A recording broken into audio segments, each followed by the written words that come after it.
Praise the lord. దేవునికి మహిమ కలుగును గాక. అందరూ బాగున్నారా? ఈ దినం దేవుని వాగ్దానం, ఆకాశ వాహనుడు ఆయన నీకు సహాయం చేయుటకు ఆకాశ వాహనుడై వచ్చును. ద్వితీయోపదేశకాండం 33వ అధ్యాయం 26వ వచనం గమనించండి. అవును, కొన్నిసార్లు మనకి సహాయము దొరకకపోతుంది. మనం అనుకుంటాం ఎవరో ఒకరు మనకి సహాయం చేస్తే బాగుండు అని. కొన్నిసార్లు మనము నమ్మిన వారే మనకి సహాయం చేయకుండా ద్రోహం చేస్తూ ఉంటారు. కానీ దేవుడు ఈరోజు అంటున్నాడు, నీకు సహాయం చేయుటకు నేనే ఆకాశం నుండి వస్తున్నాను, బాధపడొద్దు. ఈరోజు నీకు సహాయం నా దేవుడు పంపించబోతున్నాడు.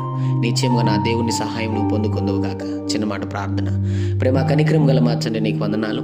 ఉదయకాల సమయంలో బిడ్డలను మీరు దీవించి వారు వెళ్తున్న ప్రయాణంలో, మార్గముల్లో, పనుల్లో, ప్రయత్నంలో ఈ దినం మీరు వారికి తోడుగుండమని, నిశ్చయముగా ఆకాశం నుండి నీ సహాయం వారికి పంపి వారిని, వారి కుటుంబాన్ని దీవించి బలపరచమని యేసు నామములో అడుగుతున్నాం తండ్రి. ఆమేన్.